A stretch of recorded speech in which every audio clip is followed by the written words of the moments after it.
Right, start करूया Nifty पासून weekend session. पहिला डिस्क्लेमर, आपण जे काही डिस्कस करणार आहोत हे सगळं आपलं एक एज्युकेशनल पर्पजसाठी असेल. यात कुठलेही इन्व्हेस्टमेंट रिकमेंडेशन डेफिनेटली नसतील. राईट, स्टार्ट करूया आपल्या ॲनालिसिससाठी. राईट, जस्ट मिनिट, थोडंसं. येस, निफ्टी कालचं मी ॲनालिसिसमध्ये सांगितलं होतं की निफ्टीने आता एक पॉझिटिव्ह कॅन्डल इथं दिलं पाहिजे आपल्याला. राईट, तर आता कंटिन्यू जर 6-7 निगेटिव्ह कॅन्डल आले तर त्यानंतर एक पॉझिटिव्ह कॅन्डल पाहिजे होती, जी काल आपल्याला मार्केटनी दिलेली आहे. आता नेक्स्ट वीकसाठी काय असेल इम्पॉर्टंट आहे ते म्हणजे काय की आता असलेली परिस्थिती. राईट, आता इथे जर पाहिलं आपण, जो गॅप फिल पेंडिंग होता तो गॅप फिल केलेला आहे मार्केटनी. राईट, हे थोडंसं मी काढून टाकतो. आणि इम्पॉर्टंट जो काही सपोर्ट होता तिथं सपोर्ट घेऊन आता परत वर आलेला आहे. नेक्स्ट वीकसाठी मार्केटमध्ये आपल्याला बघायचं आहे ते म्हणजे 14,800 हा जो हाय गेला होता परवाचा, 800 जवळपास 80 पकडूया, 880-81. राईट, 14,880 ब्रेक करून जर वर टिकला पाहिजे एक दिवसाचा क्लोजिंग. अदरवाईज कालचा जो लो आहे 14,350, जर या दोन लेवल जर त्यांनी ब्रेक केल्या वरती किंवा खाली तर मार्केट त्या डायरेक्शनला जाईल. अदरवाईज तो एक आता इथे कन्सोलिडेट होत राहील. नेक्स्ट वीकसाठी खूप इम्पॉर्टंट आहे हा मंडे, उद्या परवा. जर काही आपल्याला कोरोनाचे केसेस वाढत आहेत, बऱ्याचशा गोष्टी होत आहेत, त्याच्यावर कशा पद्धतीने आपल्याला आता पुढच्या गोष्टी आपल्या सगळ्या ठरणार आहेत. राईट, म्हणून आपल्याला इम्पॉर्टंट लेवल्स आहेत या दोन्ही, कारण हे दोन, एक फॉल दिलेला आहे, दुसरा राईज आहे.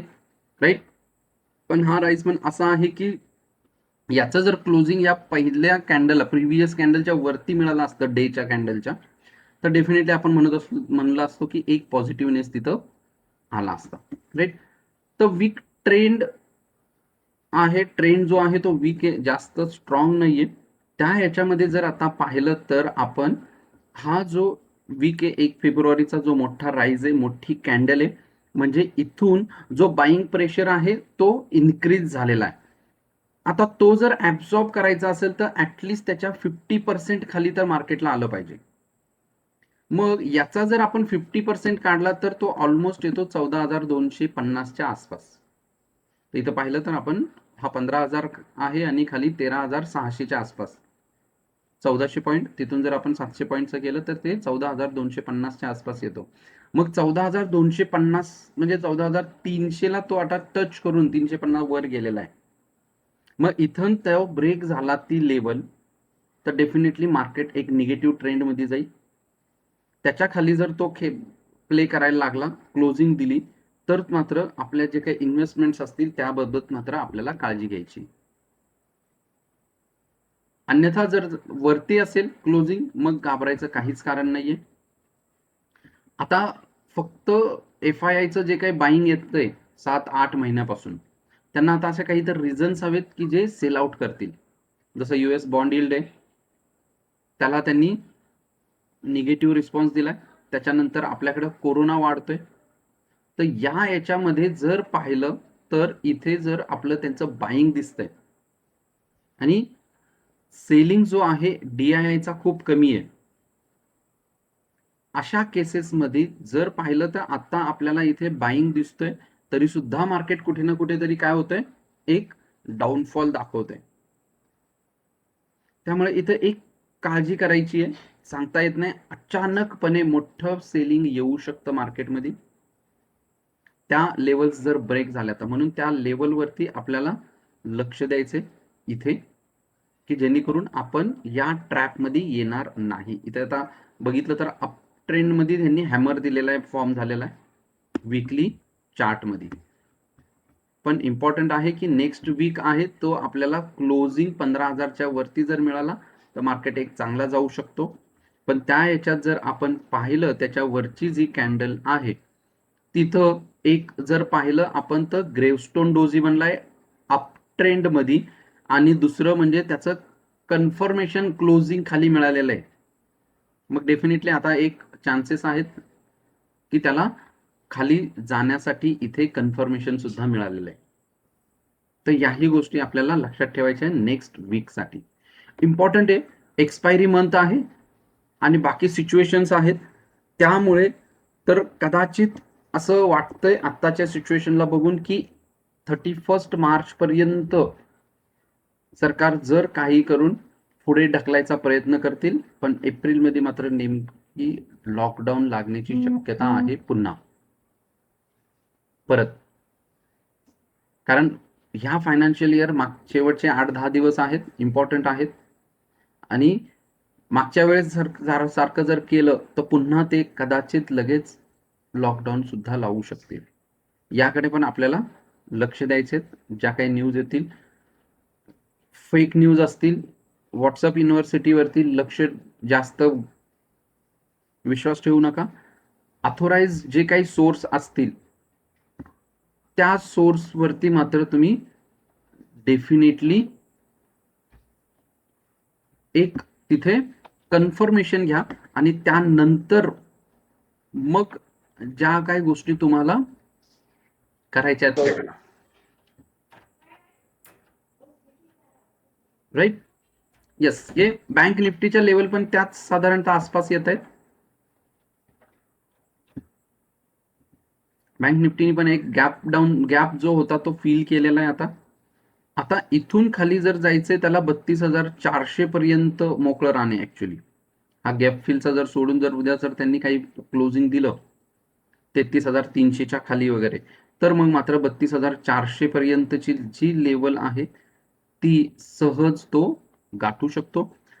कारण बँक निफ्टी लीड घेईल खाली पडायचं असेल तर खाली जे गॅप आहे तिथं ब्ल्यू कलरचे जे झोन दिसत आहेत, जे आधी आपण मार्क केलेले आहेत, प्रिव्हियस सेशन मध्ये आपण पाहिलेले आहेत, तर तिथपर्यंत त्याला खाली जाऊन गॅप फिल करायचे. आता एक तो जो आहे तो तर 25,000च्या आसपास गॅप आहे पेंडिंग. हा गॅप कधी ना कधी तर फिल डेफिनेटली करेल, एवढं मात्र लक्षात ठेवा. बट प्रायमरीली जो आहे तो मात्र आता सध्या तरी आपल्याला जे लेवल दिसत आहेत ते 32,400च्या आसपास, 32,000ची लेवल. आणि फार जर मार्केटला अजून थोडासा जर घाबरवायचा असेल तर मात्र इथे एक छोटेसे गॅप आहे इथे, जो येतो जवळपास 29,000 30,000च्या आसपास. या लेवल्स पण मार्केट आपल्याला दाखवू शकेल, राईट. पण याच ठिकाणी जर तो सेम आहे जी निफ्टीला मी आता सांगितलं तसंच, कालचा जो लो आहे 32,300च्या आसपासचा, 350, आणि वरती जर आपण आलो तर 34,700 मेक और ब्रेक. आणि जर वरचा ट्रेंड पकडायचा असेल तर त्याला 34,700च्या वरती क्लोजिंग देणं गरजेचं आहे. आणि जर त्याला निगेटिव्ह ट्रेंड मध्ये जायचं असेल तर मात्र 33,300 जर ब्रेक केला तर तो परत निगेटिव्ह ट्रेंड मध्ये मार्केट जाऊ शकतो. येस.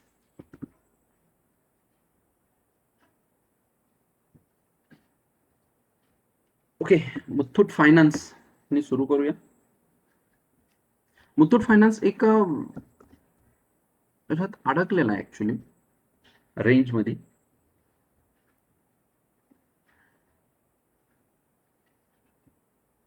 हा एक रेंज आहे.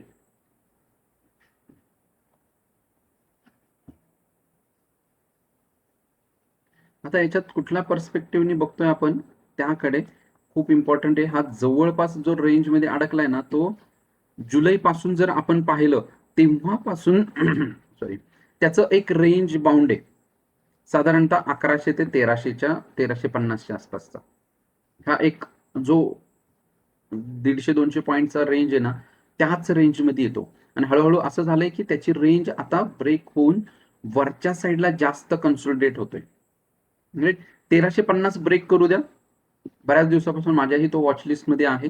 1350 ब्रेक करून जर 1 किंवा 2 दिवसाची क्लोजिंग मिळाली तर मग मात्र तो चांगल्यापैकी वरती जाईल. 1500 1600 1800 पर्यंतच साधारणतः टार्गेट आपल्याला मिळालं पाहिजे मुथूटमध्ये. राईट. तर रेंजमध्ये आता सध्या जरी बघितलं ना, टोटली रेंज बाउंड आहे तो.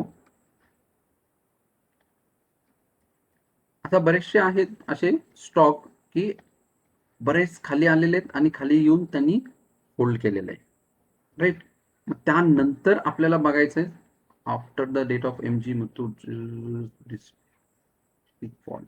नाही ना, कुठे फॉल कुठे आलाय त्याच्यात जास्त असा मोठा. हा जो फॉल आहे इथे जर तो कन्सोलिडेटच करत होता आणि हा 2-3 दिवसाचा जो काही फॉल आहे हा लास्ट वीक पूर्ण, हा तर सगळा मार्केटचाच फॉल आहे, मार्केट सोबतच आलेला आहे. त्यामुळं त्यांनी एवढं असं मनावर घेतलेलंच नाहीये. त्यांचा जो काही एमडी होता त्याचं डेथ वरती. तसं जर पाहिलं असतं तर त्यांनी 1000ची लेवल तोडायला पाहिजे होती आतापर्यंत, पण ते तसं काही झालेलं नाहीये. राईट. त्यामुळे एवढं त्यांनी मनावर घेतलंय असं काही दिसत नाहीये. कारण ज्या दिवशी डेटचं झालं तेव्हा बघितलं तर तुम्ही तो एक गॅप डाऊन ओपनिंग दिलं पण तिथून तो वरती आला. जो 1230चा सपोर्ट होता तो बरोबर सपोर्ट घेतला आणि पुन्हा वर आलाय. आणि त्यानंतर जे 6-7 दिवस आता मार्केट पडतंय त्याच्याबरोबर आहे, मार्केटच्या सोबतच आहे आता Muthoot finance. Right. Okay. Berger paint.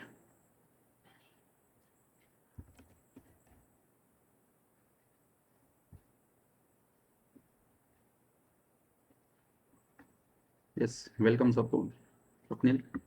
Berger paint एका लाईन मध्येच चालला होता तो आणि इथे थोडंसं त्यांनी ब्रेकआउट देऊन वर आला आणि सपोर्ट मागच्या वेळेस मला वाटतं आपण जस्ट मला वाटतं सॅटर्डे आपला थोडा गॅप पडल्यामुळे हा बरोबर टॉप करून तिथून खाली आलाय. राईट. 640चा सपोर्ट आहे त्याला चांगला. आणि इथेही जर पाहिला आपण तर डबल बॉटम एक तयार झालेला आहे. हा जरी आपण एक साधारणतः लेवल घेतलं तर इथे डबल बॉटम आहे. हा जर ब्रेक नाही केला 690च्या आसपासचा जो बॉटम आहे त्याचा, तर मात्र डेफिनेटली तुमचं एक चांगले अपमूव्ह देईल. पण हा जर डबल बॉटम ब्रेक केला तर 640 आणि 600 पर्यंतची त्याच्या लेवल आहेत. जर लॉकडाऊन किंवा काय जर अशा काही घटना घडल्या तर मग मात्र डेफिनेटली तो एक फॉल देऊ शकतो 600 पर्यंत.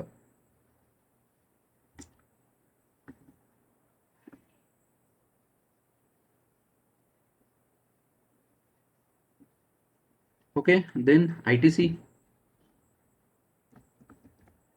आयटीसी मध्ये न्यूज आली होती डिमर्जर करणारे वगैरे वगैरे, पण परत मॅनेजमेंट म्हणते की आता तर काही नाहीये असं.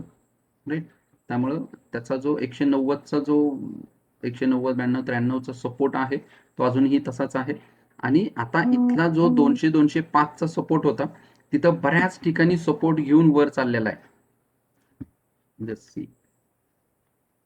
इथून जर आपण पाहिलं तर आता हा सपोर्ट घेऊन वर चाललेला आहे. आणि जर हा सपोर्ट त्यांनी कंटिन्यू ठेवला 204चा एक्स्ट्रीम आपला एक असा सपोर्ट येतोय त्यासाठी, 204-205 पर्यंत काही काळजी करायची गरज नाहीये. आताही वरचे लेवल तर 236 आता त्याच्यासाठी एक रेजिस्टन्स असेल. जर 236 ब्रेक झाला तर डेफिनेटली एक चांगली मुवमेंट तो वरच्या साईडला देईल. मोठी कंपनी आहे, हेवी आहे, त्यामुळे तो एवढा फास्ट जाणार नाहीये. लॉंग टर्म पर्स्पेक्टिव्ह असाल तर तुम्ही कुठल्याही लेवलला आयटीसीला ऍड करू शकता. सिंपल आहे. तुम्ही जर गहू घेऊन ठेवलेत, आता जरी महाग आहे किंवा आता स्वस्त आहेत, तुम्ही विकला नाही तरी चालणार आहे. राईट. आणि जेव्हा बाजारभाव येतो त्यावेळेस मग विका. तसा आयटीसी आहे. तुम्ही कुठल्याही लेवलला घेऊन ठेवा, डेफिनेटली वर्षभरात, 1.5 वर्षात, 2 वर्षात त्याला चांगला भाव हा डेफिनेटली येणार आहे. राईट. येस राम. एसबीआय. एसबीआयला एक आहे की तो एकदम चांगला जो काही आपला गॅप होता तो फील केलेला आहे आणि त्याच्यानंतर वरची मोमेंट त्यांनी घेतलेली आहे. राईट. पण वरची मोमेंट घेतली असताना आता जो काही मार्केटमध्ये एक अनसर्टन्टी आहे. राईट. आता हा गॅप फील केल्यामुळे आपल्याला तिथं हा झोन आपण काढून टाकू शकतो. राईट. फक्त आता एक बघायचं आहे ते म्हणजे काय, याला थोडस आता ट्रेंड चेंज करू द्या. राईट. याचा मार्केटचा जो डाऊन ट्रेंड आहे तो चेंज होऊ द्या, मग आपल्याला एक चांगली एंट्री पॉइंट याच्यामध्ये मिळेल. म्हणजे आता क्वांटिटी ऍड नको करायला ना? आता क्वांटिटी ऍड जर केली आणि अजून जर खाली आला तर मग परत तुम्हाला ऍव्हरेज करायला मग तिथं परत अजून ऍव्हरेज करावं लागेल. कारण बरोबर. आतापर्यंत हा या चॅनेल मध्ये आहे, वरची साधारणतः एक 380 हा त्याचा ब्रेकआउट लेवल आहे. आता 370 ला आहे, 10 पॉईंटचा आहे, काही फरक नाही पडत. 380च्या वर गेलात तर तुम्हाला जर खाली आला तर मग तो परत अगेन तुमचा 360-62 ला सपोर्ट घेऊ शकतो. पण जर आता इथूनच जर खाली आला तर त्याला इझी आहे की 360 ची लेवल ब्रेक करणं. त्यामुळे आता इथे जर पाहिलं काल तर तो 360-361 लाच ऍक्च्युली क्लोजिंग देऊन वरती जायचा प्रयत्न करत होता, पण एक स्पाइक दिलाय त्यांनी इथे फक्त 356 पर्यंतचा, जो गॅप फिल करायचा होता तो स्पाइक देऊन वर निघाला. याचा अर्थ जे काही इथं शॉर्ट सेलर्स होते त्यांचा स्टॉप लॉस हिट करून वर निघालाय, त्यामुळे ते सोडणार नाहीत. त्यामुळे सगळ्यांना माहिती आहे आता हे वर मुवमेंट गेले की बरेच जण आता एका ह्याच्यात येणार इमोशनल मध्ये आणि बाय करतील आणि तिथून ते SBI ला परत खाली खेचतील डेफिनेटली. त्यामुळे 80च्या वर जाऊ द्या, तुमची रिस्क फॅक्टर खूप कमी. बँक निफ्टी मध्ये एवढा जर गॅप फिल करायचा बाकी आहे तर SBI पण तेवढा याच्यामध्ये खाली येईलच ना? येस, SBI पण येणारच ना. SBI HDFC बँक जेव्हा खाली येतील त्यावेळेसच बँक निफ्टी तुमचा खाली येणार. राईट, त्यामुळं SBI निघाला ना 380च्या वर तर एक चांगली ऑपॉर्च्युनिटी आहे. 423 445 31 मार्च पर्यंत थांबणं गरजेचं आहे. मार्च पर्यंत काय, उद्या जरी तुम्हाला एक किंवा 2 दिवसाची जर क्लोजिंग मिळाली तुम्हाला 380च्या वर तर डेफिनेटली ऍड करू शकता तुम्ही. ओके. फक्त 1-2 दिवसाची त्याच्यात क्लोजिंग मिळणं खूप गरजेचं आहे. बरोबर. Yes. Thank you. Power finance corporation, welcome.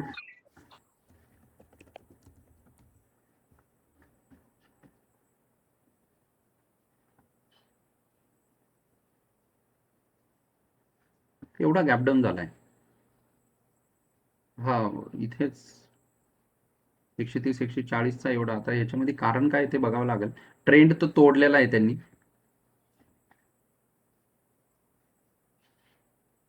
सरळ सरळ त्यांनी इथे जो ट्रेंड आहे तो ब्रेक केलेला आहे. आणि डेच्या कॅन्डलवर जरी मी आलो तरी तिथं त्याचा ट्रेंड हा ब्रेक होतोय.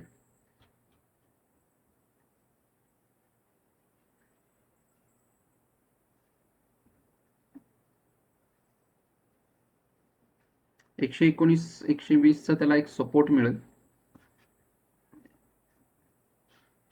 की हा झोन जो आहे तो इम्पॉर्टंट आहे याच्यासाठी. 120 ते खालपर्यंत येतो, 108-109 पर्यंत. हा झोनच्या वर जर टिकला तर डेफिनेटली तो तुम्हाला चांगली मुवमेंट देऊ शकेल. तोपर्यंत थोडा होल्ड करावा लागेल. आता हा जो एवढा गॅप डाऊन झालेला आहे ना डायरेक्ट जवळपास 8-9%चा, तो मात्र बघावा लागेल कशामुळे झालेला आहे.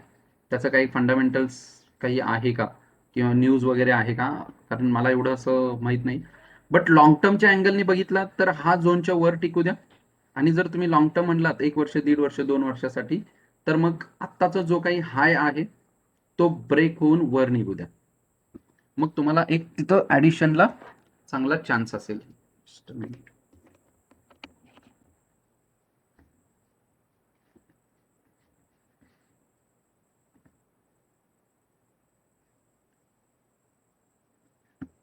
कारण इथे आता थोडीशी अनसर्टन्टी आहे मार्केटमध्ये आणि त्याच्यात यांनी एवढा मोठा फॉल दिलेला आहे.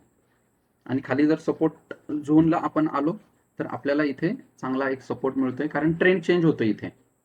राईट, मग या लेवलला जर तो थांबला 120, 122, 125च्या आसपास, कारण हा गॅप आहेच पुन्हा, हा गॅप जर फिल करून वर निघाला तर मग डेफिनेटली चांगल्या पद्धतीने तुम्हाला तो वर देईल. राईट, कारण आता इम्पॉर्टंट गोष्टी बघणं आहेत ते म्हणजे काय, काही कंपन्या आहेत की ज्या निफ्टी आणि बँक निफ्टीला इफेक्ट करणाऱ्या आहेत त्या बऱ्याचशा खाली आलेल्या आहेत. SBI खाली आलेला आहे, 1500चा इम्पॉर्टंट झोन जो होता बँक निफ्टीसाठी, सॉरी HDFC बँकसाठी, त्यांनी पण HDFC बँक पण खाली आलेला आहे. टोटली जो झोन होता तो ब्रेक करून आता खाली येतोय. 1460चा त्याला आता सपोर्ट आहे. हा एक डिमांड झोन आहे आणि तो जर त्यांनी टिकवला चांगला तर मात्र इथून तो वर येऊ शकतो. आणि जर इथून पण जर ब्रेक झाला तर मग मात्र खालचे आपल्याला 1450, 1433 आणि एक्स्ट्रीम बघितलं तर 1413 पर्यंतची लेवल आहे जी HDFC बँकेत आपल्याला पाहायला मिळेल. आणि त्या जर लेवलला तो आला, एक एक्स्ट्रीम जी लेवल आहे ती आपली येते 1346 पर्यंत, मग बँक निफ्टी सुद्धा आरामात तुमचा 3 ते 4000 ची लेवल या मध्ये खाली आला पाहिजे त्या याच्यात, राईट. रिलायन्स पण तसाच आहे. रिलायन्स अजूनही थोडासा स्ट्रॉंग आहे. काल जवळपास 3% ची राईज काल रिलायन्सने दाखवलेला आहे.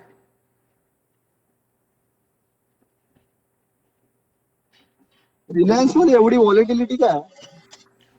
आता मार्केटला जर त्यांना जास्त हलवायचं असेल तर रिलायन्स हा एकाला त्यांनी फिरवलं तरी होऊन जातं ना, बाकीचे 10 स्टॉक त्यांना ओलाटाईल करण्याच्या ऐवजी.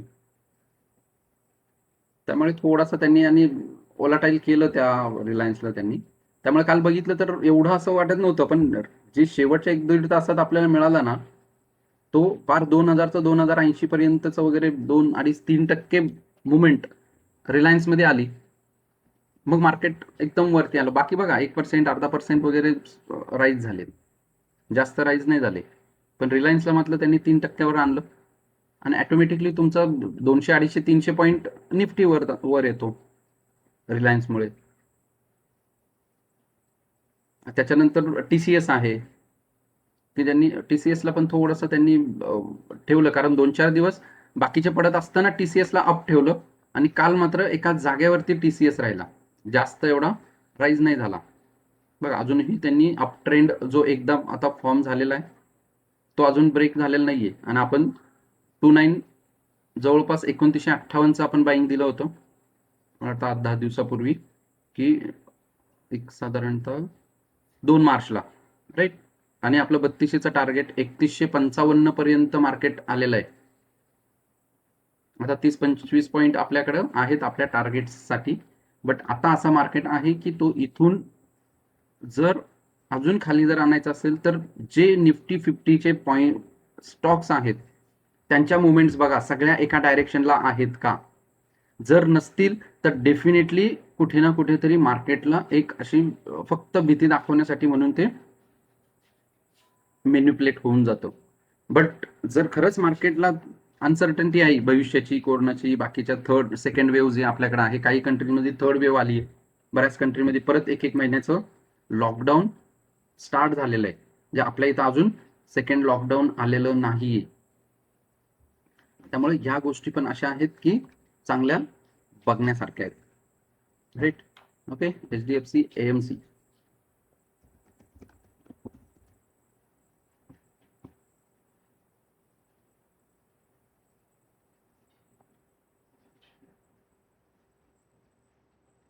हा खूपच खाली आलाय, एकदम सपोर्टला तर आहे आता एक्स्ट्रीम. बघा एक इम्पॉर्टंट झोन यांनी आधी क्रॉस केला, इथं रेजिस्टन्स होता त्याला बऱ्याच दिवस, तो रेजिस्टन्स क्रॉस करून वर निघालाय. त्यानंतर खाली येऊन जो रेजिस्टन्स होता त्याचा सपोर्ट झालेला आहे. तर सपोर्ट त्यांनी 1, 2, 3 ठिकाणी घेतलेला आहे आता. आणि इथून जर आता ब्रेक झाला तो 2860च्या आसपासचा त्याचा सपोर्ट आहे, हा जर ब्रेक झाला तर मग मात्र त्याला खाली बराचसा रान मोकळा आहे जो खाली येऊ शकतो. एक साधारणतः जरी आपण काढलं तरी 2521चा वगैरे तो लेवल्स पर्यंत येऊ शकेल. पण इथेच जर सपोर्ट घेऊन याच ठिकाणी जरी तो वर निघाला तर परत एक ऑपॉर्च्युनिटी मिळेल आपल्याला की बाईंगसाठी, राईट. एकदम चांगला सपोर्ट वरती आहे. मार्केटने फक्त आता रिएक्शन बघायची आपल्याला. हा वीक खूप इम्पॉर्टंट आहे, लक्षात ठेवा. सगळ्याच अँगलनी, कंपनीच्या अँगलनी, आपल्या अँगलनी, शेअर मार्केटच्या अँगलनी आणि अदर लाईफच्या अँगलनी पण. कारण त्यानंतर जर एकदा परत लॉकडाऊन झालं, परत काही गोष्टी झाल्या, तर परत सगळा मॅशअप होऊन जाईल. येस, तर आजचं साठी एवढे. लॉकडाऊनचे चान्सेस वाटतात का हो दादा? आता काय आहे माहिती का, आपल्यापेक्षा मी बघताना ग्लोबली बघतो, ग्लोबली बऱ्याच कंट्रीज आहेत. ब्रिटनने सेकंड टाइम आता परत लॉकडाऊन केलंय, आधी केलं. त्याच्यानंतर काही कंट्रीज आहेत त्यांच्याकडे थर्ड वेव्ह झालेले आहेत आणि त्यांनी परत एक एक महिन्याचं लॉकडाऊन अख्ख्या कंट्रीमध्ये केलेले आहेत. युएस मध्ये अजूनही सगळं ओपन नाहीये. आता युएसला तर सेकंड रिलीफ पॅकेज डिक्लेअर केलं. मग ह्या सगळ्या न्यूज साठी अजून काय पाहिजे आपल्याला? आणि आपल्या इथं केसेस बघा ना किती वाढत आहेत. ज्या काही केसेस असतील, थोडंफार इकडे तिकडे जरी झालं तरी केसेस तर वाढत आहेत. आता हळूहळू बातम्यांना वगैरे होते, पण आता आजूबाजूला पण थोडे थोडे केसेस वाढत आहेत आता. म्हणजे ऍटलिस्ट आमच्या इथं तरी तसं थोडस पार्ट आहे की एक दोघं आमच्या इथले गेले पण. मुलांच्या ऑफिसमध्ये 21 जण एकावेळेस पॉझिटिव्ह सापडले. मग या गोष्टी आहेत ना, की त्यामुळे थोडंसं कॉशियस राहणं खूप इम्पॉर्टंट आहे आता मार्केटसाठी. आपल्या इथंच वाढतं ते महाराष्ट्रात, बाकीच्या स्टेटमध्ये नाही एवढ्या. ते बाकीचे आता माहित नाही काय म्हणजे नेमकं कसं आहे. मे बी आपल्या इकडे निवडणुका असेल आणि खोटी आश्वासनं, खोट्या आहे ना, याच्यासाठी तो कोरोना घाबरत असेल, असं पण असेल. वॅक्सिन कोण घेत नाहीये, त्याच्यामुळे तो काउंट वाढवत असतील.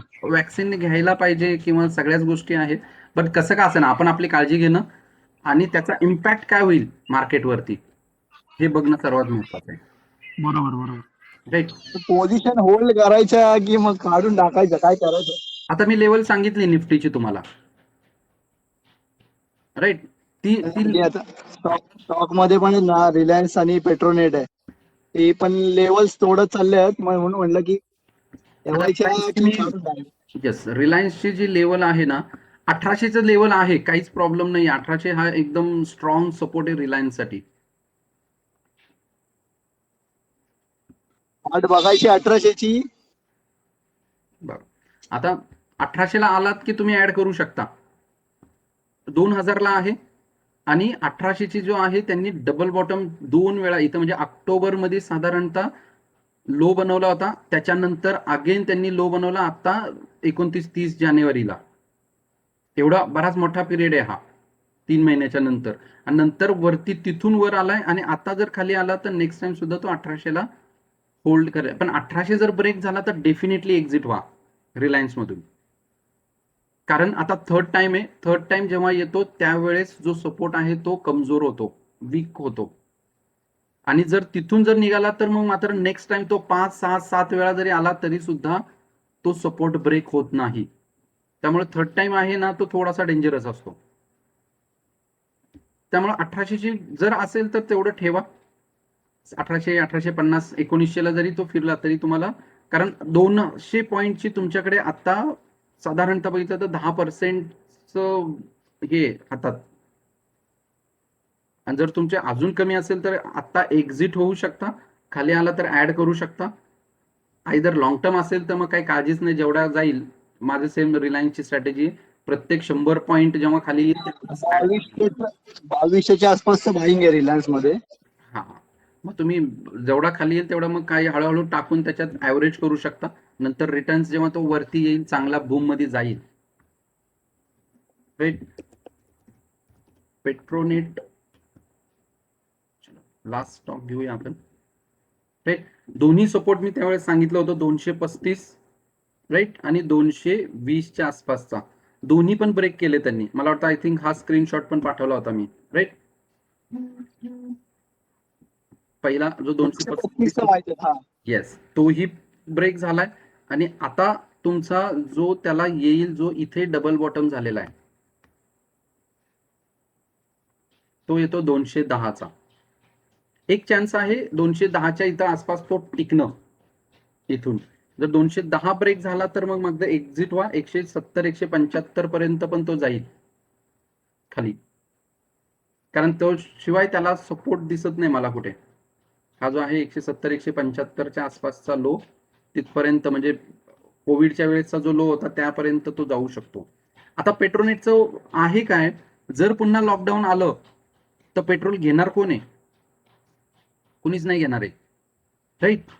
त्यामुळं त्यांचा सुद्धा जो धंदा आहे तो डाऊनला येणार. आणि हा बघा, हा इथे एक त्याचा 280चा जो आहे एक रेजिस्टन्स आहे त्याला. आणि आता जरी हा एक्स्ट्रीम झाला, त्याच्या आधी जो आता येईल तो येईल तुमचा 260च्या आसपासचा रेजिस्टन्स, एकदम राईट. येस, याच्यावरती आता तुम्ही डिसिजन घ्यायचंय इथं काय करायचंय, राईट. 10 पॉईंटची अजून तुम्हाला 15 पॉईंटची तुमच्याकडे अजून याच्यामध्ये सुद्धा लेवल आहे. तर इथून जर तो निघाला वर तर वेल अँड गुड. अदरवाईज 210 जर ब्रेक झाला, एक दिवसाची क्लोजिंग जर त्याच्या खाली दिली, तर मग मात्र थांबण्यात अर्थ नाही, क्लिअरली. ओके. ओके, येस, हे आजचं सेशन. भेटूया 2 सॅटर्डे. थोडंसं जरा काही पर्सनल कामामुळे हे नाही झालं, तर करूया आता कंटिन्यू. ओके, भेटूया नेक्स्ट सेशनला. Thank you very much. Have a great weekend. Bye bye. Bye bye. Thank you. Bye bye.